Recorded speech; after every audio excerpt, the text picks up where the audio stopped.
সর্বধর মরদি ধরেছে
কিসের মুরতি?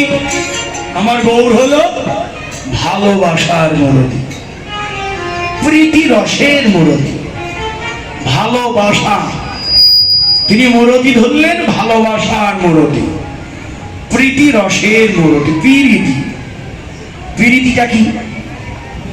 পি রি আর তি, তিনটি অক্ষর। এই প্রীতি অপর নাম ভালোবাসা কেমনে হয়? নয়নে নয়নে বান বরিশনে তাহাতে জন্মিল পি, অধরে অধরে সুধা বরিশনে তাহাতে জন্মিল রি, হিয়াতে হিয়াতে প্রেম আলিঙ্গনে তাহাতে জন্মিল তি। এই হলো পি রি তি, অপর নাম ভালোবাসা। ভালোবাসা গাঢ় হয়ে রতি নাম হয়, রতি গাঢ় হয়ে প্রেম আখ্যা হয়। তাহলে আমার ভালোবাসার মূর্তি হলো গৌর। তিনি সে ভালোবাসা মূর্তি হয়ে এসেছেন বৃন্দাবন থেকে নদিয়ায়। তাতে আমাদের কি লাভ হলো? এবার গৌর মূর্তি ধরেছে জীবের কুরতি নাশিতে। কু মানে কি? কু মানে খারাপ, দূষিত। কু মানে নষ্ট। যে ভালোবাসাটা নষ্ট হয়ে গেছে, হৃদয়ের ভালোবাসা শুদ্ধই ছিল, হৃদয় মাঝে ছিল রে তোর শুদ্ধ প্রেম ভক্তি, শুদ্ধই ছিল, কিন্তু অখ্যাতি রেখে গেলি তুই করে দস্যুবৃত্তি। তুই না শুনিয়া গুরু উক্তি করলি রে প্রবঞ্চনা, কুকর্ম করে বলিস কেবল ভাগ্যের বিড়ম্বনা। ভাগ্যের দোষ দেখো, আমার ভাগ্যে এই ছিল ওই ছিল, তোমার কর্মটা কি করলা? কুকর্ম যে করে বসেছি আমি, সে ফল আমি পাবো না, পেতেই হবে। কর্মফল আমাকে ভোগ করতেই হবে। হ্যাঁ, ভাগ্যের দোহাই দিয়ে তো লাভ নেই। শ্রীকৃষ্ণ ভজিবার তোরে আসিলি সংসারে, কি আত্মসুখে মুগ্ধ হয়ে ভুলে গেলি তারে। এখন ঘুরে বেড়াস দাঁড়ে দাঁড়ে, পেরে তুই লাঞ্ছনা, কুকর্ম করে বলিস কেবল ভাগ্যের বিড়ম্বনা। এই জগতে যেমনি কর্ম তেমনি ফল, বিধিনীতি বোঝো না, কুকর্ম করে বলিস কেবল ভাগ্যের বিড়ম্বনা। ভাগ্যের দোহাই দিয়ে কোনো লাভ নেই। আমি যদি সৎকর্ম করি আমার ভাগ্য ঘুরে যাবে। আমার গোবিন্দ যদি খুশি হয় আমার কর্মের দ্বারা, আমার ভাগ্যর চাকা সে ঘুরিয়ে দেবে। আর আমার কর্মে যদি ভগবান ব্যথিত হয়, দুঃখ পায়, সেও আমার দুঃখের বোঝাটা বাড়িয়ে দেয়। এটাই সত্য। তাই আমাকে সৎ কর্ম করতে হবে। যে কর্ম আজ আপনারা এখন করছেন, এর মতো ভালো কাজ আর নেই। সংসারে সব ত্যাগ করে ছুটে এসেছেন নবদ্বীপে, বৃন্দাবনে সাধুগুরু বৈষ্ণবের সঙ্গে হরিকথা কৃষ্ণ কথা, এর চেয়ে মহৎ কাজ আর হয় না।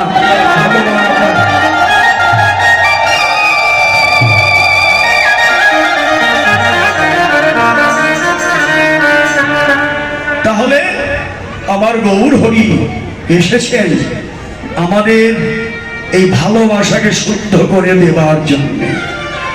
ভালোবাসার যে দূষিততা আমি যে দূষিত করে ফেলেছি, আমার এই ভালোবাসাকে শুদ্ধ করবে বলে গৌর কি আনলেন? চেত দর্পণ মার্জনং ভব মহাদাবাগে নির্বাপনং শ্রেয় কৈরব চন্দ্রিকা বিতরণং বিদ্যাবোধ জীবনং আনন্দামুনিবর্ধনং প্রতিপদেই পূর্ণামৃতস্বাদনং সর্বাত্মস্বপনং পরম বিজয়তে শ্রীকৃষ্ণ সংকীর্তনং চেত দর্পণ মার্জনং। চিত্ত দর্পণের মালিন্য দূর করবে। চেত দর্পণ মানে কি রে মা? বাড়ি থেকে কি দেখে এলে? মুখের চেহারা টেহারা ভালো আছে কিনা, সোনো বাটা ঠিক মতো দিয়েছি কিনা, নাকি লিপস্টিকটা ভালো মতো করলো কিনা, হ্যাঁ এগুলো দেখে শুনেই তো আসি। কি দিয়ে দেখি এটা? যদি আবার হঠাৎ করে কাজল দিতে গিয়ে একটু লেগে যায়, আয়না দিয়ে ওটাকে মুছে ফেলি, তাই না? যদি একটা কালি লেগে যায়, বাজের আয়না কিনে আয়না দিয়ে দেখে ওটাকে আমি মুছি, তাই তো? বাইরের কালি তো মুছলেন, এই বাইরের আয়না দিয়ে আমার ভিতরের কালি মুছলো কেমন করে? হ্যাঁ, আমার ভিতরের যে কালি, এই কালিটাতে মুছলো কেমন করে? হ্যাঁ, আমার মনের ময়লা যাবে কেমনে? ভাবো, গাইলেন না? ওরে বাবলা মাতার কষ লেগেছে, ধুইলে যায় রে সাবানে সাবানে। আমার মনের ময়লা যাবে কেমনে? গাই না ভাবুকরা, কি চমৎকার! গুরু রে, দয়াল রে, আমার মনের ময়লা যাবে কেমন? আরে মনের ময়লা কিভাবে যাবে? মহাপ্রভু বললেন, এই এসো, তোমার মনের ময়লাটা আমি দূর করে দেবার জন্যই এসেছি। তোমার মনের যত ময়লা আছে, আবর্জনা আছে, অপবিত্রতা আছে, আমি সব দূর করে দেব একটা মাত্র মহামন্ত্র হরে কৃষ্ণ কৃষ্ণ কৃষ্ণ হরে হরে, হরে রাম রাম রাম হরে হরে। হরিনাম করো, কৃষ্ণ নাম করো, যেখানে যেভাবে থাকো হরিনাম করো।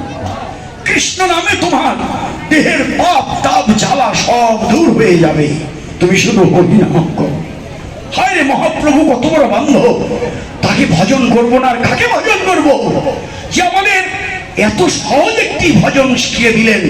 এ কলিজীব, তোমার ধ্যান করার যোগ্যতা নাই। হ্যাঁ, তোমার ধ্যান করার যোগ্যতা নেই। সত্যি ছিল ধ্যান, ধ্যান তুমি করতে পারবে না, মন চঞ্চল।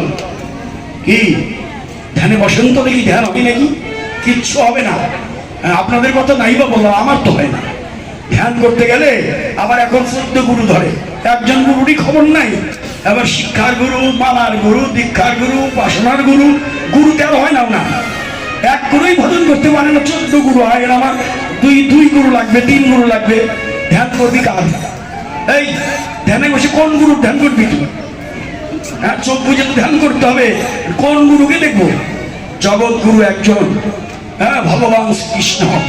হ্যাঁ, তার আনুগত্য নিয়ে যে কোনো একটা ধরে ওই ধ্যান করতে যদি পারো, ওই ধ্যানের মধ্যে যদি রাধা গোবিন্দের যুগল রূপ দর্শন করতে পারো, গুরু যে প্রথম যে বীজ মন্ত্রটা দিল, প্রথম অক্ষরেই যা আছে, ওটার মধ্যে যদি তুমি রাধা গোবিন্দের যুগল রূপ দর্শন করতে পারো, ওই এক দীক্ষার মন্ত্রেই তোমার সারা জীবনের সব উপাসনা হয়ে যাবে।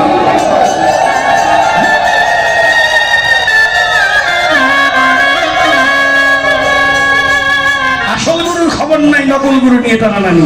আমার উপাসনা নেওয়া লাগবে, আমার শিক্ষা নেওয়া লাগবে। শিক্ষা, হ্যাঁ, তো শিক্ষা নিবি। শিক্ষা জগৎ জোড়া পাঠশালা, আমার সবার আমি ছাত্র। এক জায়গা থেকে একটা লাইন শিখলে সেই তোমার শিক্ষা গুরু। কিন্তু দীক্ষা গুরু যিনি, যে বীজ মন্ত্রটা দেয়, ওই বীজের মধ্যে যা লুকানো আছে সেটা তুমি বের করো। কয়দিন করি? গুরুদেব তো বললো সকাল দুপুর সন্ধ্যায় বীজ মন্ত্রটা জপ করো। কয়দিন করি? হায় রে, নিজেকে নিজে প্রশ্ন করলে তখন আর কারো দোষ দিয়ে লাভ হবে না। হ্যাঁ, আমার আমার চিন্তাটা, আমার বিচার যদি আমি করি না, সব ঠিক হয়ে যায়। হ্যাঁ, যার যার কাজটা সেই করি, কারো দোষ দেখার দরকার নেই, আমারটা আমি করে দিই। আমাদের স্কুলে নতুন একজন ভাইস প্রিন্সিপাল, মানে সহকারী প্রধান শিক্ষক আসছেন এই মাত্র 1 সপ্তাহ। উনি খালি এসেই বলছেন, আপনারা আপনাদের কাজটা আপনার মতো করে যান, তাহলে আমার কিছু বলতে হবে। হ্যাঁ, আমি তো আপনাদের বলবো, আপনাদের রাগ করবো কেন? রাগ করবো? আপনার কাজটা আপনি ঠিক মতো করে যান। আমার দেখার দায়িত্ব যে আপনি আপনার কাজটা ঠিক মতো করছেন কিনা। যদি না করেন তখনই আমাকে কথা বলতে হবে। আমি তো কথা বলতে চাই না আপনার সঙ্গে। আপনি আপনার কাজটা যথাযথ পালন করে যান। এটাই চমৎকার, যে আপন আপন কাজটা যদি করি না, কারণ নিন্দাও আসবে না, সমালোচনাও আসবে না, আমি নিজেই ভালো হয়ে যাব, তাই না? এই জন্য আমাদের মহাপ্রভু বললেন, তুমি পারবে না, তুমি এত কিছু পারবে না, এত গুরু ধরার প্রয়োজন নেই। তুমি যতটুকু পেয়েছো ওইটুকুর মধ্যেই তুমি দেখতে চেষ্টা করো। ওই এক গুণের মধ্যেই জগৎগুরু কৃষ্ণের রূপ দর্শন করার চেষ্টা করো, তবেই তোমার সাধনাটা সার্থক হয়ে যাবে। মহাপ্রভু বললেন, ধ্যান করার যোগ্যতা নেই, সেবা পূজা করার যোগ্যতা নেই। হ্যাঁ, তুমি একটা কাজ করো, কলিযুগে আর কোনো কাজ নেই, হরের নামইব কেবল। তোমরা হরি নাম করো, হরের নাম, হরের নাম, হরের নামইব কেবলম। কলো নস্তেব নস্তেব নস্তেব গতিরন্যথা। কলিযুগে হরিনাম ভিন্ন নয়, গতি নাই, গতি নাই, গতি নাই। এই জন্যে মহাপ্রভু এলেন মূরতি ধরে আমার কুরতিকে নাশ করবে। এই হলো আসল কথা। এখন যদি তার মধ্যে এখন ঘুরিয়ে ফিরিয়ে লীলার কোয়ালে আপনি বাড়াতে যান, ভালোবাসার ব্যাখ্যা করতে যান, আপনি করতে পারবেন। যে করেছে ভাষা ভালো, গুরু কৃপা নিয়ে ভাষা ভালো চাই, পাত্র ভালো চাই, এই আরম্ভ হয়ে গেল। আপনার আসল লীলা বাদ দিয়ে এই সমস্ত আরম্ভ হয়ে গেল। হ্যাঁ, এখন গৌর হরি যে মূরতি ধরেলেন, উনি এসে কি করবেন? আপনার পাত্র ঠিক করবেন কি না করবেন সেটা আপনার দায়িত্ব। কিন্তু আমরা ওই গৌরকে ওখানে রাখিয়ে নিজের পাত্রের চিন্তা করি, একটু কান্নাকাটি করি, এই তো আমার কীর্তন হয়ে গেল। হ্যাঁ, এই আমার কীর্তন হয়ে গেল, এটা আমরাই করছি। কিন্তু আমার মহাপ্রভু তো এলেন, মূরতি ধরে এলেন, কিন্তু মূল কথা হলো তিনি ওই রাধা রানী, সেই যে ভালোবাসার যে মূর্তি, সেই মূর্তি, ভালোবাসার মূর্তি তিনি গৌর। রাধা কৃষ্ণের যুগল মূর্তির মূল রূপ হচ্ছে আমার নদিয়ায় গৌর। এই হচ্ছে মূর্তি ধরেছেন। এখান থেকে আমরা আমাদের কথা বলি, আমাদের কথা বলা ঠিক না, তারপরে বলি। আচ্ছা, গেল মূর্তি ধরলেন, আর কি ধরলেন? রূপ স্বরূপ ধরো। পিরিতি মূর্তি গিয়ে রূপ স্বরূপ ধরো। কি করলেন? আখরে বললেন, গৌর স্বরূপে ধরেছে, স্বরূপ ধরেছে, স্বরূপ ধরেছে, এবারে স্বরূপ ধরেছে, মহাভাব স্বরূপী স্বরূপ ধরেছে, মহাভাব স্বরূপী স্বরূপ ধরেছে, মহাভাব স্বরূপী স্বরূপ ধরে, মহাভাব স্বরূপ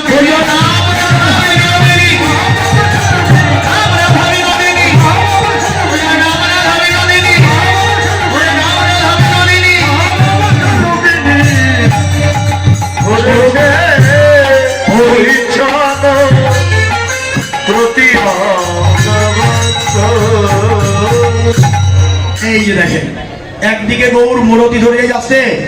ও মায়েরা, কথা বলবেন না, আমার দিকে মন ধ্যান দেন।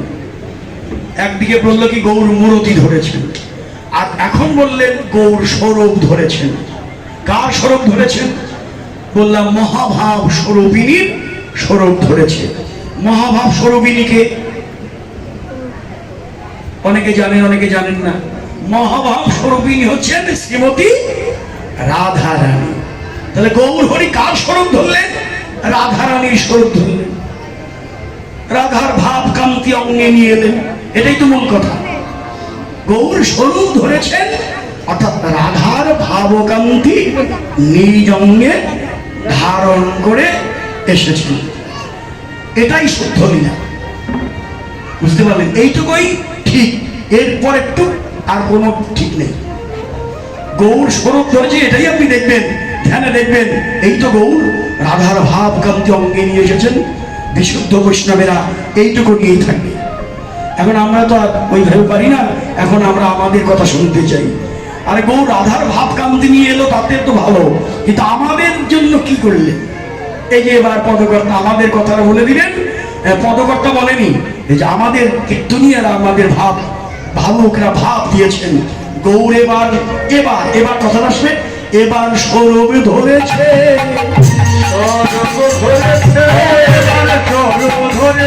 গৌর এবার স্বরূপ ধরেছে, জীবের আত্মস্বরূপ জাগাইতে স্বরূপ ধরেছে, আত্মস্বরূপ জাগাইতে স্বরূপ